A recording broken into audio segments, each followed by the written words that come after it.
तो target with PS Parihar channel में आपका स्वागत है। आइए शुरू करते हैं और देख लेते हैं कि आज के समाचार पत्रों में विद्यार्थी जीवन से संबंधित कौन कौन सी सूचनाएं हैं। तो वीडियो को जल्दी से लाइक कर दें, शेयर कर दें। जिन छात्रों ने चैनल को अभी भी सब्सक्राइब न किया हो तो जल्दी से सब्सक्राइब कर लें ताकि आप लोगों को इसी प्रकार की ऑथेंटिक अपडेट सबसे पहले मिलती रहे। सबसे पहली सूचना है डीएलएड की द्वितीय सत्र की जो काउंसलिंग है वो शुरू हो चुकी है, जिसमें से 20,000 से लेकर के 70,000 तक के विद्यार्थियों को बुलाया जा रहा है। आप लोगों को कहाँ एडमिशन लेना चाहिए और कहाँ पर किस विद्यालय में क्या सुविधा मिलेगी, अधिक जानकारी के लिए आप लोग यहाँ पर एक कंसल्टेंसी सर्विस है सेलेस क्लासेस, यहाँ से आप लोग कांटेक्ट कर सकते हैं और डीएलएड में एडमिशन ले सकती हैं, जहां पर आपको आपका आराम से डीएलएड हो जाएगा। ये सर्विस इनके द्वारा अगर आप लोग किसी विद्यालय में एडमिशन लेते हैं तो आप लोगों को फ्री ऑनलाइन डीएलएड बैच की जो क्लासेस है वो मिलेंगी। डीएलएड कोर्स की जो पढ़ाई होती है वो आपकी करवाई जाएगी पूरी तरीके से फ्री, और डीएलएड बुक सीरीज वगैरह भी आपको मिलेगी। ये लोग पूरा जो स्टडी मटेरियल है डीएलएड की जो बुक वगैरह वो भी आपको प्रोवाइड कराएंगे अलग से, और साथ में विद्यालय चुनने में तो आपकी सहायता करेंगी। तो यहाँ पर नीचे इनका एक कॉन्टेक्ट नंबर दिया हुआ है 848004777875। दूसरा नंबर है 7752853025। एक और नंबर इन्होंने दिया है 6393300364। तो डीएलएड से संबंधित जितनी भी क्वेरीज हैं आप लोगों की, आप लोग इनसे बातचीत करके उनसे पूछ सकते हैं। चलिए शुरू करते हैं। सबसे पहले एलटी ग्रेड के उन छात्रों को शुभकामनाएं जिनकी आज परीक्षा है। Best of luck. कड़ी सुरक्षा के बीच टीजीटी परीक्षा आज, तैयारी पूरी। टीजीटी और एलटी लगभग एक ही ग्रेड है, इसलिए टीजीटी उन्होंने लिख दिया, लेकिन आज एलटी की परीक्षाएं आज और कल 2 दिन 17 और 18। और ये देवरिया के समाचार पत्र ने इसको छापा है। तो आज प्रथम पाली में सामाजिक विषय और द्वितीय पाली में जीव विज्ञान के विद्यार्थी परीक्षा देंगे। एलटी ग्रेड को लेकर के आज बहुत सारी सूचनाएं हैं। हालांकि मैंने इसको लेकर के कल रात को ही वीडियो बना दिया था लगभग 10 बजे के आसपास। जिन विद्यार्थियों ने वीडियो को देखा होगा वो पूरी बात को समझ गए होंगे। सहायक अध्यापक एलटी ग्रेड कला में गैर बीएड वालों की नियुक्ति नहीं है। और एलटी ग्रेड शिक्षक भर्ती का जब विज्ञापन जारी हुआ था तो इसमें 2 विषयों को छूट दी गई थी बीएड से। एक कंप्यूटर को अधिमानी अर्हता के रूप में रखा गया था, और साथ में जो बीएफए के विद्यार्थी थे तो बीएफए विद्यार्थियों को भी बीएड से छूट दी गई थी। तो वहीं पर कुछ विद्यार्थी कोर्ट चले गए थे कंप्यूटर के भी, और बाद में ये कला वाले बीएफए के विद्यार्थी भी। इनका ये कहना था कि एनसीटीई का नवंबर 2014 का आदेश है कि एलटी और टीजीटी में 50% स्नातक के साथ में बीएड अनिवार्य होता है, तो आपने ये बिना बीएड के कैसे इन विद्यार्थियों को छूट दे दिया। उसी क्रम में कल ये हाईकोर्ट ने आदेश दिया है कि नियुक्ति की प्रक्रिया भले ही चल रही हो, परीक्षा भले ही देंगे कला के विद्यार्थी 24 तारीख को, लेकिन नियुक्ति नहीं हो पाएगी, बिना बीएड वालों की नियुक्ति नहीं होगी। तो ये लिखा है यहाँ पर कंप्यूटर विषय शिक्षकों की नियुक्ति पर पहले ही रोक लग चुकी है और अब कला में लग गई है।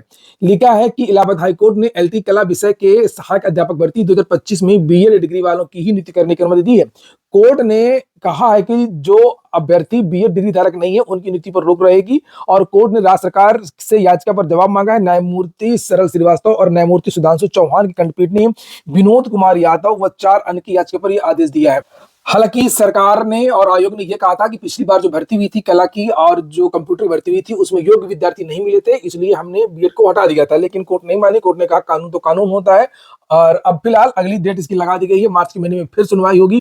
लेकिन यहाँ पर अभी तक तो एक और मामला निकल कर आ रहा है जिस पर कोई ध्यान नहीं दे रहा है। स्नातक 50%, यहाँ पर एनसीटीई ने जो जवाब लगाया है मानकों का, स्नातक में 50%। ऐसा ना हो कहीं पर किसी और चीज के लिए याचिका डाली जाए और कुछ और कानून लागू हो जाए। खैर, इसमें मामला तो अभी बीएड का ही है। डिमांड जो प्रेयर वो केवल बीएड को लागू करने की रखी गई है। और परीक्षा जो कला वाले विद्यार्थी इनकी 24 तारीख को होनी, एडमिट कार्ड जारी हो चुके हैं, परीक्षा पर कोई भी रोक नहीं है। अगली जो सूचना है वो यूपी ट्रिपल एससी की है। कल आंसू लिपिक में परीक्षा जो 20 तारीख को होनी है उसके एडमिट कार्ड जारी कर दिए गए, उसको लेकर कल नोटिस जारी हुई थी। विभिन्न विभागों में आंसू लिपिक के कुल 1224 पदों पर चयन के लिए उत्तर प्रदेश अधीनस्थ सेवा चयन आयोग 20 जनवरी को मुख्य परीक्षा आयोजित करेगा। परीक्षा सुबह 10 से दोपहर 12 बजे तक प्रदेश के 4 जिलों आगरा, कानपुर, नगर, लखनऊ, मेरठ में निर्धारित परीक्षा केंद्र पर होगी। आयोग ने प्रवेश पत्र जारी कर दिए। अभ्यर्थी अपना प्रवेश पत्र आयोग की वेबसाइट या मोबाइल ऐप से डाउनलोड कर सकते हैं। एक विज्ञापन भी है, लिखा है खाद्य सुरक्षा विभाग दिल्ली सरकार में उप विधि सलाहकार समूह ए ग्रुप ए के पद पर प्रतिनियुक्ति, जिसमें अल्पावधि अनुबंध भी शामिल है। इसमें असफल होने पर प्रत्यक्ष भर्ती द्वारा 100% पदों की भर्ती तो आवेदन पत्र आमंत्रित किए जाते हैं। तो ये एक पद है, यहाँ पर देख सकते हैं नीचे योग्यता वगैरह भी लिखी हुई है, एलएलबी वगैरह किया हो या 5 साल का अनुभव भी मांगा है। पॉलिटेक्निक को लेकर के भी एक सूचना है। पॉलिटेक्निक में प्रवेश के लिए अब 400 में से कम 4 अंक पाना अनिवार्य है। आपने देखा था कि नीट पीजी में कितना हंगामा हो गया, -40 अंक वाले को भी मौका दिया गया, जिसका बहुत ज्यादा विरोध किया। पूरे देश में बहुत सारे संगठनों ने विरोध किया, पक्ष विपक्ष कई तरीके की बातें हो रही थी, और उसमें यह लिखा गया था कि कम से कम चिकित्सा में ये नहीं होना चाहिए। चिकित्सा महत्वपूर्ण पद है, बहुत सारे ऐसे महत्वपूर्ण पद होते हैं जहां पर कुछ क्राइटेरिया होता है, और यहाँ पर ऐसा कैसे है कि -40 अंक जिसके हैं उसको भी सर्जन बनाया जा रहा है जो ऑपरेशन करेंगे। पूरा जो मेडिकल काउंसिल है वो घेरे में आ गया था, और जानकारी यह मिली थी कि कुछ निजी विद्यालय थे और उनमें सीटें खाली थी, तो उसको भरने के लिए ये सब किया गया था। तर्क वितर्क कई तरीके के हो रहे थे कि आखिरकार ये कैसे एमबीबीएस के डॉक्टर हैं जो -40 लाए हैं पीजी में एमएस करने के लिए। तो इनकी पढ़ाई में भी संदेह हुआ, चर्चा निकल करके आई कि कहीं ये लोग वो तो नहीं है जो बाहर से करके आए हैं, बांग्लादेश से, जर्मनी से, रूस से, नेपाल से एमबीबीएस करके आते हैं और फिर यहाँ से पीजी करना चाहते हो तो -40 नंबर लाते हैं। ऐसी बात नहीं है, यहाँ पर भी बहुत सारे नमूने होते हैं, यहाँ के भी हो सकता है। और अगली यहाँ पर उसी को लेकर के लिखा हुआ है, अगली जो सूचना है वो पॉलिटेक्निक प्रवेश के लिए गुरुवार से आवेदन की प्रक्रिया शुरू हो गई है। बदले नियमों के आधार पर इस बार प्रवेश परीक्षा में 400 में से कम 4 अंक पाने वाले ही प्रवेश के लिए पात्र होंगे। चलो ठीक है, कम से कम 0 अंक वाला तो सिस्टम हटाया। मैंने कहा भी था कि कुछ ना कुछ तो ऐसा नियम लगाना ही चाहिए जिसको कम से कम लिखना आता हो, 1 क्वेश्चन कर पाता हो, 2 क्वेश्चन कर पाता हो। नेगेटिव वाले जो गलती इतना नहीं करना चाहिए। तो कुछ सुधार किया है, लेकिन ये इतना काफी नहीं है, कुछ और भी होना चाहिए। लिखा पॉलिटेक्निक में प्रवेश के लिए गुरुवार से आवेदन की प्रक्रिया शुरू हो गई है और बदले नियमों के तहत इस बार प्रवेश परीक्षा में 400 में से कम 4 अंक पाने वाले ही प्रवेश के लिए पात्र होंगे।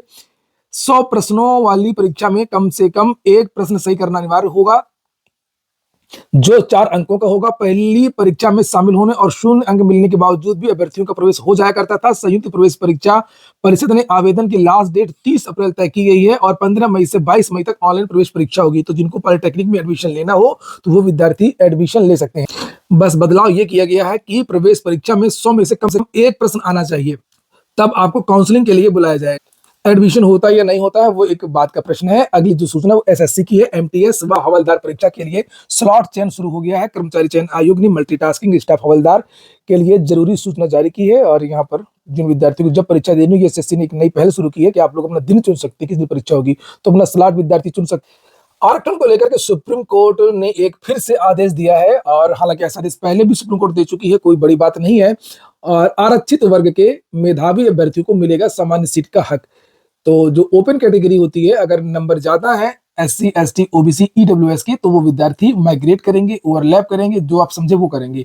लिखा सुप्रीम कोर्ट ने शुक्रवार को स्पष्ट किया कि आरक्षित वर्ग के वे अभ्यर्थी जो समान श्रेणी की कट ऑफ से अधिक अंक प्राप्त करते हैं। आप लोगों ने वीडियो को लाइक नहीं किया होगा, मुझे पता है, आप लोग केवल अपने काम से मतलब रखते हैं, दुनिया से कोई लेना देना नहीं है, लेकिन ऐसा नहीं, कुछ आपके भी कर्तव्य होते हैं। आप लोग वीडियो को लाइक अवश्य कर दिया करें। सभी विद्यार्थी वीडियो शुरू होने से पहले ही वीडियो को लाइक कर दिया करें। और जो भी नए छात्र उत्तर प्रदेश के जो शिक्षक भर्तियां या कोई भी सरकारी भर्ती की तैयारी कर रहे हैं, वो सभी विद्यार्थी इस चैनल को जरूर सब्सक्राइब कर लें। तो सुप्रीम कोर्ट ने शुक्रवार को भी कल स्पष्ट कर दिया कि आरक्षित वर्ग के वे अभ्यर्थी जिनके नंबर ज्यादा है, सामान्य श्रेणी कट ऑफ, यहाँ पर लिखा है समान कट ऑफ से, वे सभी विद्यार्थी जनरल अनारक्षित सीटों पर समायोजित किया जाना अनिवार्य होगा। शीर्ष अदालत ने इसे स्थापित कानूनी सिद्धांत बताते हुए कहा कि मेरिट के आधार पर बेहतर प्रदर्शन करने वाले अनुसूचित जाति और अनुसूचित जनजाति और अन्य पिछड़ा वर्ग के भर्तियों को समान श्रेणी का ही माना जाएगा। यह निर्णय देश भर की भर्ती प्रक्रियाओं के लिए महत्वपूर्ण नजीर साबित हो। तो अब ऐसा नहीं होगा जैसा अभी तक होता आया था, जो जिस कैटेगरी का विद्यार्थी उसको उसी कैटेगरी में रखा जाता था, फिर बाद में ओवरलैप करवाया जाता था। अब ऐसा नहीं होगा और अगर नंबर ज्यादा है तो उसको जनरल ही माना जाएगा। कोर्ट ने शर्त भी स्पष्ट की है, सुप्रीम कोर्ट ने स्पष्ट किया कि यदि कोई आरक्षित वर्ग का विद्यार्थी एससी, एसटी, ओबीसी बिना किसी रियायत, अगर शुल्क, आयु, छूट का लाभ लिए बिना, अगर उसने कोई भी लाभ नहीं लिया है और सामान्य कट ऑफ से अधिक अंक लाता है तो उसे खुली श्रेणी में गिना जाएगा। इससे संबंधित आरक्षित कोटे की सीटें उसे वर्ग के अगले योग्य उम्मीदवारों के लिए उपलब्ध बनी रहेंगी। फिर जो 27%, 21% है उसे कम नंबर वाले को मिलेगा। तो अब इस तरीके की चीजें आपको देखने को नहीं मिलेंगी। जैसे कभी कभी जो एससी कट ऑफ ज्यादा चलती, ओबीसी की ईडब्ल्यूएस कट ऑफ ज्यादा चली जाती थी, तो अब नहीं है, अब ये लोग सब उसमें आ जाए। समाचार पत्रों में बहुत सारी जो खबरें हैं वो मौनी अमावस्या को जो स्नान होने वाला प्रयागराज में, उसको लेकर के भी दी गई हैं। मौनी अमावस्या को लेकर के आज से डाइवर्जन शुरू हो गया है। आप लोग प्रयागराज के आसपास क्यों कहीं जाना चाहते हो तो पहले से पता कर लीजिए किधर से रास्ता, किधर से घुमा रहे हैं, किधर जाना, किधर रोक रहे हैं, तभी आप घर से निकले, अन्यथा घर से ना निकले। अब यूपी बोर्ड में बदलाव हो रहा। उत्तर प्रदेश सरकार कक्षा 9 और 11 में व्यावसायिक शिक्षा लागू करने जा रही है। 2026 से ये लागू हो जाएगा। आज के बहुत सारे समाचार पत्रों में जानकारी दी गई है। ये बात तो सही है, जरूरी भी है, व्यावसायिक ट्रेड्स के पाठ्यक्रम होने भी चाहिए। चाइना, कोरिया, यूएसए, बहुत सारे देशों में पहले से लागू है, ताकि जो लोग हैं, बच्चे हैं, वो अपना खुद का व्यवसाय कर सकें, केवल सरकारी नौकरी और या प्राइवेट नौकरी के भरोसे ना रहे। यहाँ पर लिखा है कि राष्ट्रीय शिक्षा नीति 2020 के तहत उत्तर प्रदेश माध्यमिक शिक्षा परिषद यूपी बोर्ड के छात्र छात्राओं को रोजगारोन्मुखी बनाने की दिशा में बड़ी पहल की है। शैक्षिक सत्र 2026 से कक्षा 9 और कक्षा 11 में व्यावसायिक शिक्षा को अनिवार्य बनाए जाने के क्रम में व्यावसायिक पाठ्यक्रमों को भी स्वीकृति प्रदान कर दी गई है और इसमें हर विद्यार्थी को कोई एक जॉब रोल पढ़ना अनिवार्य है, ताकि अगर नौकरी न मिले, चूंकि नौकरियां धीरे धीरे समाप्ति हो रही है, धीरे धीरे खत्म ही हो रही है, कुछ दिन में खत्म हो जाए, कोई नौकरी वोकरी नहीं मिलेगी, सब कुछ संविदा आउटसोर्सिंग और दूसरे सिस्टम आने वाला है, इसलिए कम से कम लोग खुद का अपना कुछ काम कर सकेंगे। तो इसमें लिखा है कि इसमें हर विद्यार्थी को एक जॉब रोल पढ़ना अनिवार्य है, जिसमें आईटीईएस, इलेक्ट्रॉनिक्स, अप्रैल तथा ब्यूटी तथा आदि प्रमुख ट्रेड शामिल हैं। इन ट्रेड्स के अनुमोदित पाठ्यक्रम विषय समितियों ने तैयार कर शुक्रवार को यूपी बोर्ड के सचिव भगवती सिंह को सौंप दिया। इसको लेकर के अन्य समाचार पत्रों में भी जानकारी दी गई है, जिसे आप लोग देख सकते हैं। यूपी बोर्ड में 9 और 10 में व्यावसायिक शिक्षा अनिवार्य होने जा रही है। मध्य प्रदेश कर्मचारी चयन बोर्ड से वैकेंसी आई है आईटीआई प्रशिक्षण अधिकारी की 1120 पदों पर, जिसकी लास्ट डेट 21 जनवरी है। हरियाणा लोक सेवा आयोग से भी पशु चिकित्सा सर्जन की भर्ती चल रही है 162 पदों पर। वैसे मैं एक मोटी मोटी बात बता दूं कि उत्तर प्रदेश में ही लगभग 1 लाख पदों पर भर्ती इस समय चल रही है। 1 लाख पदों पर वैकेंसी चल रही है और 1 लाख पदों पर अगले महीने भी वैकेंसी आएगी। अब लोग कहेंगे कि सर आपके समाचार, आपकी वीडियो में तो रोज वैकेंसी आती है, लेकिन वैकेंसी तो आती ही नहीं है। गलत बोल रहे हैं, बहानेबाज लोग हैं। कुछ वैकेंसी को छोड़ दिया जाए तो आप अभी देख सकते हैं आज की डेट में पुलिस कांस्टेबल भर्ती, एएसआई गोपनीय की वैकेंसी, लेखालिपि, कंप्यूटर ऑपरेटर ग्रेड ए की वैकेंसी, साथ में आपकी होम गार्ड भर्ती, बहुत सारी भर्तियां इस समय चल रही हैं। और उसके बाद में फिर शुरू होंगी आपकी टीजीटी, पीजीटी और आगे चल करके प्राइमरी वैकेंसी भी। तो जिन वैकेंसीज के आवेदन चल रहे हैं, अगर योग्यता है तो आप लोग आवेदन कर सकते हैं। अगली जो सूचना, एक और वैकेंसी है रिजर्व बैंक ऑफ इंडिया से भी 572 पदों पर वैकेंसी ऑफिस अटेंडेंट की। आवेदन की अंतिम तिथि 4 फरवरी है। आयु सीमा 18 से 25 के बीच के युवा आवेदन कर सकते हैं। कुछ अन्य सूचना है, समाजशास्त्र विभाग में पीएचडी प्रवेश 25 के लिए साक्षात्कार 28 जनवरी को, बात इलाहाबाद यूनिवर्सिटी की हो रही है। नीचे है विधि विभाग में पीएचडी प्रवेश 2025 का साक्षात्कार 28 और 29 जनवरी को। इलाहाबाद विश्वविद्यालय ने ये छात्रवृत्ति बायोमेट्रिक और फॉर्म जमा करने का अंतिम अवसर दिया गया।